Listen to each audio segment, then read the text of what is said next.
Dans un port, les emmerdes, ça arrive avec les bateaux. Et l'emmerde du jour avait un châssis à faire exploser la ville.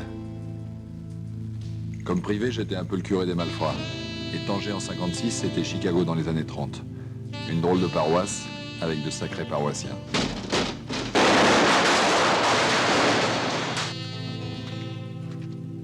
Vu de plus près, le châssis avait de beaux yeux. Moi, c'était pour le boulot. Mais une chose était sûre, je connaissais pas un caïd de la ville qui aurait renoncé à une fille pareille. Messieurs, faites vos jeux. Le premier à plonger, ça a été le petit Barès. Nous ont parfois des exceptions, ça là. Assez con pour faire sauter sa propre banque. Décidément, Tanger vous porte chance. J'ai quand même le droit de savoir si c'est une coureuse de dot, une pute, ou bien une jeune fille de bonne famille éblouie par la nullité de mon fils. En somme, il faut me dire si on doit lui baiser la main ou lui sauter dessus. Apparemment, c'était la deuxième proposition qu'avait choisi le père Barès. Et contre toute logique, même Marcus, qui aurait vendu père et mère, Bonjour, mademoiselle. Salam. là, Salam. il était prêt à se mettre en faillite. Bienvenue chez Marcus. Allez-y, mademoiselle, choisissez. Tout est à vous, la beauté, tout. Ce que vous voulez, allez-y, choisissez. Cadeau, cadeau.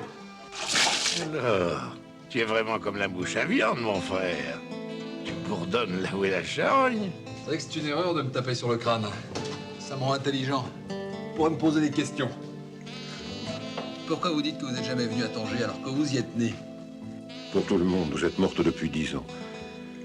C'est moi qui vous ai fait enterrer là. Claudia Marchetti. Dire que j'y ai cru à ces salades. Un truc dans ce métier, c'est de pas mélanger le boulot avec le cul. Un autre truc, c'est de se méfier d'une nana avec un flingue, même si elle a de beaux yeux. Autant coucher tout de suite avec le flingue, c'est moins dangereux, et au moins on s'attache pas.